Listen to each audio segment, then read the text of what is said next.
What's that next step for you? You've played a lot of snaps, you've been here a couple of years. What are you focusing on taking that next step this spring? This spring, I'm really just trying to focus on the fundamentals of my game, and I guess just making sure every time I get a chance to get on the field or play a play, I just want to make sure everything that I do is to the best of my ability. Adam, and then Jake. Juwan Mitchell, when he got here last year, had the shoulder injury, didn't play that much. Did you guys see enough of him to know what he could bring to the table once he's healthy? Yes, Juwan has always been sort of a locked-in person. Energy is always high. You can always count on him to make a play. From what I've seen, the couple games that he did get to play.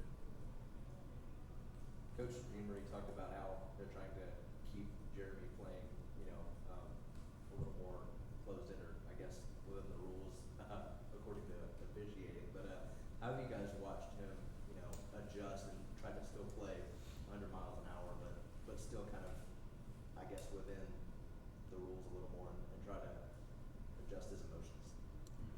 I feel like he's matured more this spring. You can see more. You can see him more as a leader now.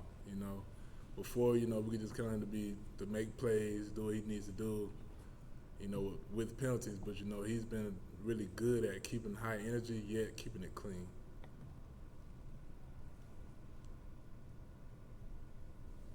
Patrick. Robbie, you're going into your senior year. Is it hard to believe that this is already your fourth year in the program?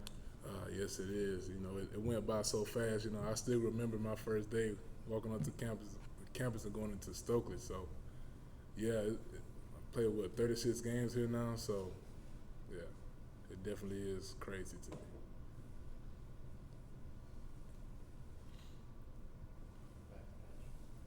I guess I don't know how much time you have to reflect on how your career has gone over those 36 games, but how would you maybe describe where things are going into the season? There's always going to be ups and downs in football. It was a lot to overcome. I had a surgery, and that really set me back a little bit.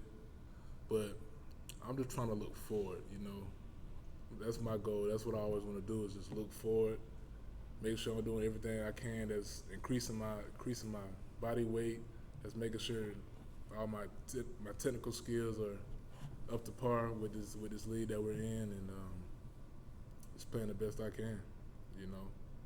The experiences, they come and go. So, like Coach says, it's the next play mentality. Vince.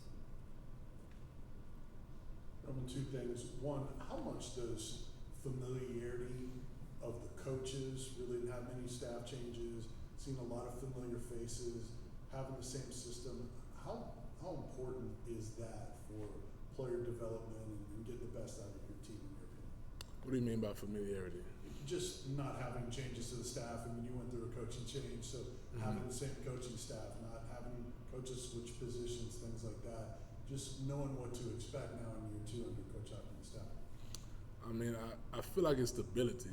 You know what you're gonna get with these guys.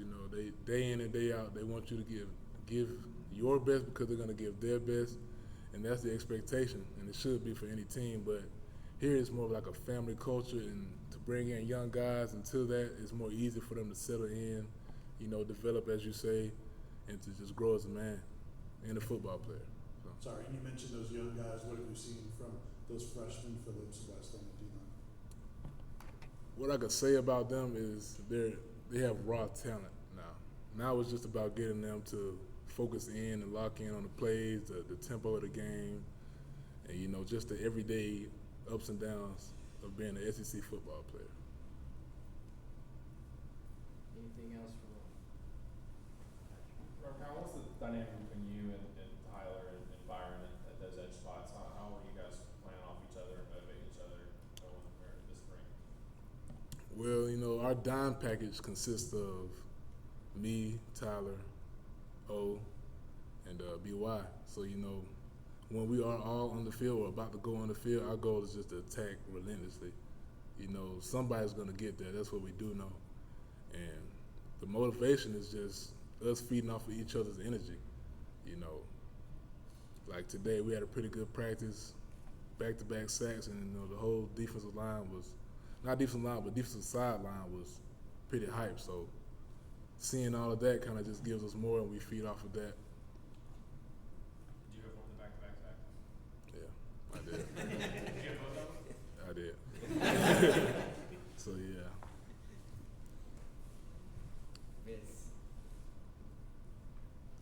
What stood out from Saturday's scrimmage for your defense or D-line, anything like that? Excuse me. Say it again. Saturday's scrimmage, what stood out about your defense, your defense's performance? The energy was high. You know, we made a lot of plays. You know, of course, the offense made a couple plays, but my thing was I wanted us to be more focused as far as, you know, knowing where the ball is when getting down the lineup. You know, we had like 8 penalties, and so I really feel like, you know, I love the energy, but I really want us to really have a clean game, you know, without penalties. That's my thing. The defense had 8 penalties? The defense, yes. A lot of the talk has been about back here, in the back, right? Way back there. Over here. A lot of the talk has been about Elijah Simmons and how much weight he's lost and how good he looks coming in here. What do you think he looks like? Does he look in form? I feel like he just has to learn to play with that weight. You know, it's just about adjusting for him. You know, he's always been a good player, but you know, he doesn't have the same weight. He still has the same strength, but to move around a certain way, he's a little loose. You know, so I guess he's just getting used to that. But he looks fine to me. Anything else? All right, thank you, Roman. All right, no problem. Thank you, Roman. No problem at all.